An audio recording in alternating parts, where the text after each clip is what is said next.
Hey, I'm going to invite Jane Overstreet to come up. Jane is the president and CEO of DAI, Development Associates International. Paul talked a little bit about them, and Jane is going to give you much more information. If you turn to page 7 in your book, the two-page ministry report is there on page 7 and 8, and the response form is on page 9. So please follow along. Please welcome with me Jane Overstreet.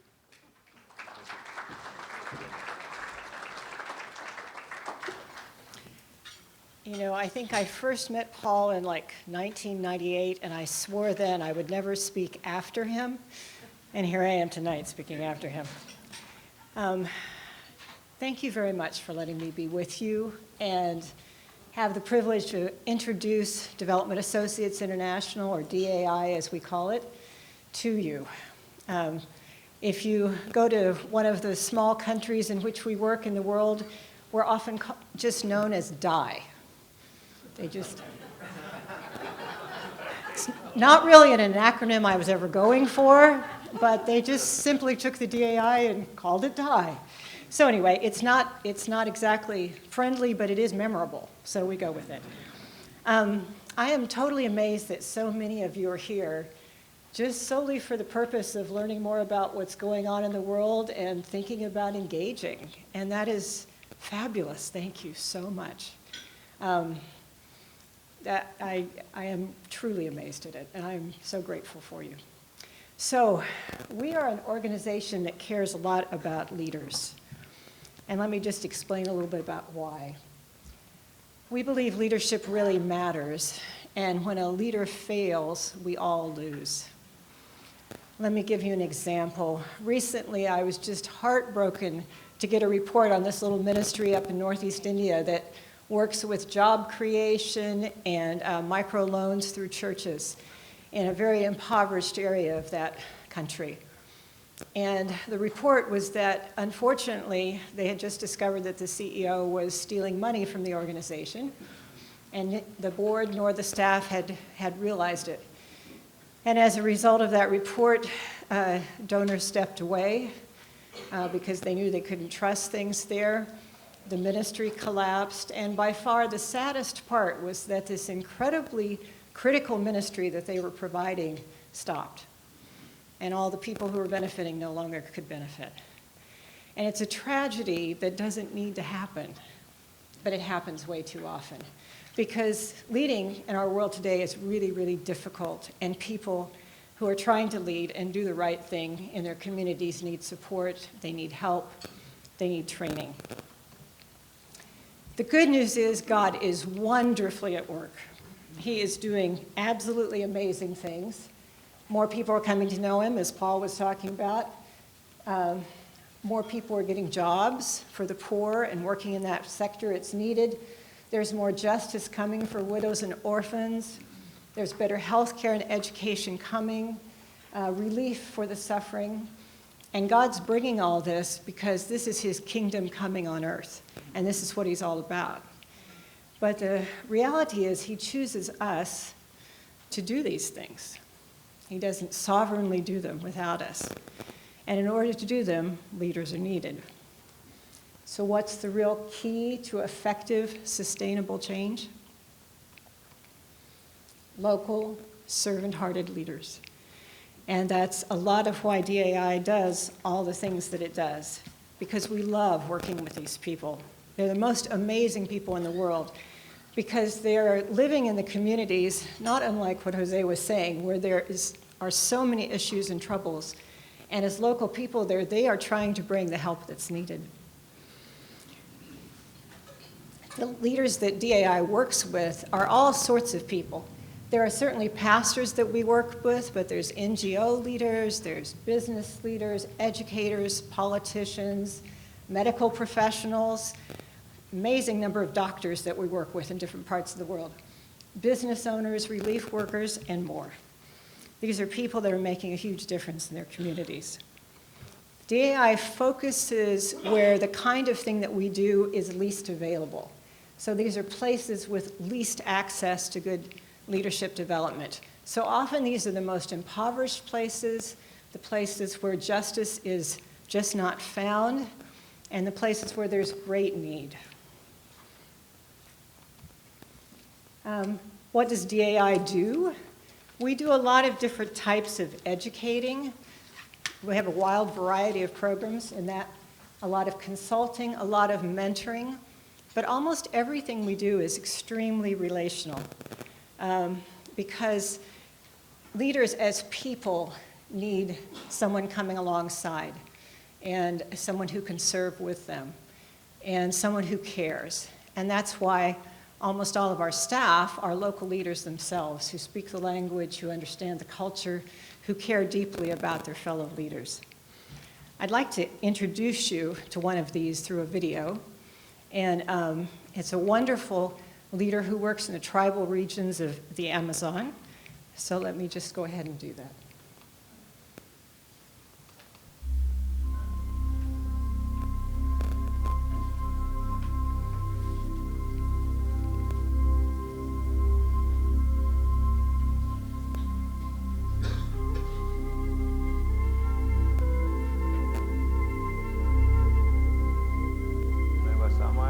My name is Juan Lopez Sumaita. I live in Samaria, in the jungle of Peru. I want to tell my people about God. It doesn't matter how long I need to travel to get to the villages. For me, the most important thing is that Shipibo people can know Jesus. As a DAI Peru, we are introduced the servant leadership in different cities. And because I am working in the jungle, we are introduced the servant leadership for the people in the jungle. It's very sad how they understand about the leadership because they think it's a control and power. When they learn about a leader maybe a servant like a Jesus, they say, we never hear those kind of concepts before. We never have this kind of training before.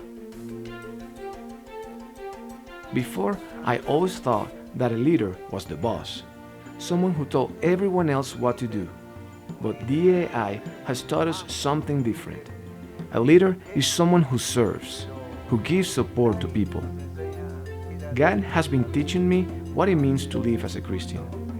I have learned to think differently, to see myself as someone who helps others, to be humble before others. It was such a good thing that they took our servant leadership course and really transformed it into a course that can be used by a completely oral culture. They really managed to contextualize it in such a way that very primitive tribal people can grasp the concepts easily, and it strikes their hearts. Juan's heart for his people really is very strong, and he really wants the Shipibo leaders understand what is the Christian role in the churches. And really he changed very much in the leadership in the jungle. How God using him really is, my heart is so exciting about that. I think if we start training and teaching and learning about what it means to be serving leaders, what it means to be serving our community, what to be serving our people, I think this will be a big change for our nations in the war. All over the world, God is calling local leaders to bring change in their own communities. But those leaders need help. They need help to keep growing spiritually, and they need help to know how to manage people, money, and organizations in a way that's really pleasing to God. Because once they have those skills, it's amazing what happens. These leaders are so worth the investment.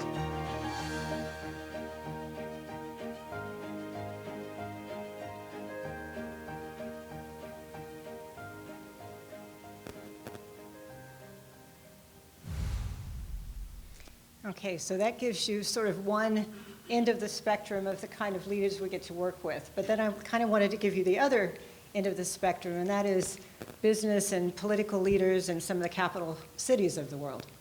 And one of the programs that they're really attracted to is a master's degree in organizational leadership that we offer in about 18 countries in partnerships with local seminaries and universities.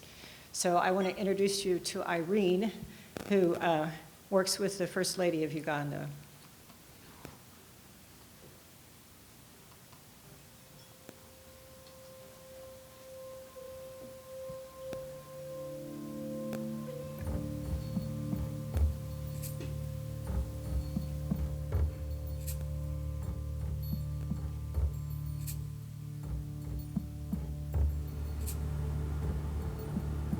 I strongly believe that I have a call to leadership.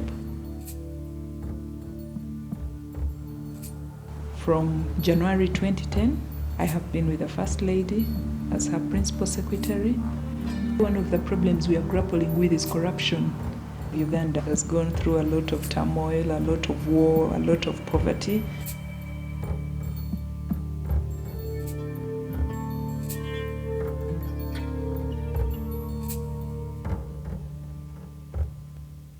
In our culture, we look at a leader as the big boss up there. The impact is how leaders quietly change from being the big boss to being somebody who is willing to serve, who is willing to listen. And Irene has not only drawn in the First Lady, many of her colleagues that she works with to do the master's course. One of the key things I learned in the master's program is the whole issue of servant leadership. It's not about me becoming a prominent person in Uganda. It's about service to his people. It's about skill. It's about the heart. It's about empowering other people. It's about leaving other people better than you found them. Here at the Office of the Prime Minister, the region we focus on is a region that was neglected. For over 40 years, they have depended on food handouts. We have trained them to cultivate the land. Now they are able to grow food.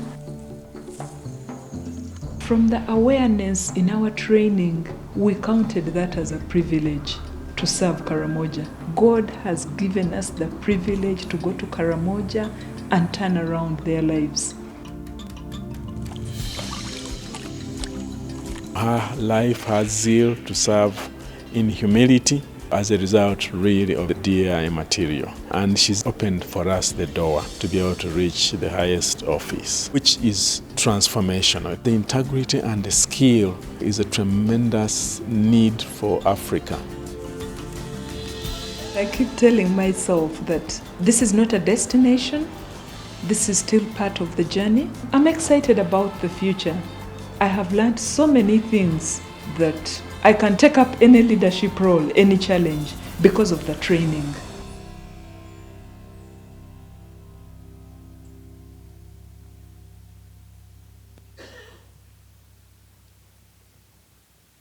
This MA program is actually one of the volunteer opportunities I wanted to share with you, because there are opportunities to teach in the program, but there's also opportunities just to come along and be a listener. Now, that may not sound like a huge job, but just a couple of weeks ago, I took a close friend of mine who's a lawyer in Oklahoma with me to India, and I was teaching a course there, and she just came along, and she would sit at the lunch times and visit with the students and get to know them, find out about them. They'd talk sometimes into the evenings, and she had a wonderful time. And at the end of the week, the students were teary telling her goodbye and just saying, we can't believe you came all this way just to spend time with us and to get to know us and invest some of your life in us. We have a lot of those kinds of opportunities. And of course, it's life-changing for the students, but it can be life-changing for all of us as well. And it's just one of those things that you would be so welcome to come along and do. We work in a number of countries across the world. And this map where there's red dots shows you some of them. There's about 18 that we can't put on this map because in those countries, to be affiliated with a U.S. organization in any way would put at risk some of our folks, our local folks there. The world is becoming a more challenging place to work in many ways. And yet it's the place where that God is doing such exciting things and the church is growing quite well. So I mentioned about listeners being one of the things I'd love to have people volunteer to do. There's also some very specific skills we need. We need some help in designing some virtual learning experiences. We have courses and curriculum that need to be redone. So if you had that expertise, that would be fantastic, or if you know someone who does. We'd love some help with some people who have some business skills. We have these 40 offices around the world, and they have to be at least 50% self-sustaining. And that's a huge task in places like South Sudan and Haiti and and corners of the world in French-speaking Africa where there's not a lot of economy, but there's possibilities, and we'd love to help them create some small businesses. There's also a real need for prayer. The whole idea of working with leaders is always a spiritual undertaking. It's always somewhere where you're conflicting with the powers that be. And so we'd love to have someone who could organize and help a network of prayer. So those are some of those volunteer opportunities. So thank you very much for being here. Thank you for listening here. Come along and listen with us sometime. And I'll turn it back over to you, Russ.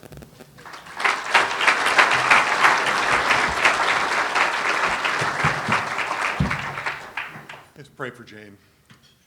Father, just thank you for Jane's leadership, for the vision of DAI. I'm just intrigued when you look at the two spectrums, the people living on the river in Peru who are just looking for, they've never heard these leadership principles, yet they're so applicable, so true. Thank you that this message and the truth of your word are taken and given to them in their language, in their culture, in their context. And then this woman in Uganda, what an image. Open door to influence leaders and nations. Father, just thank you for the vision, for the work around the world. And Father, may we find ways that we can come alongside DAI, we can connect, we can serve, we can engage, we can pray. Thank you for Jane, for her team, for Paul, and for others that are working right now. We just thank you for what they're doing. In your name, amen.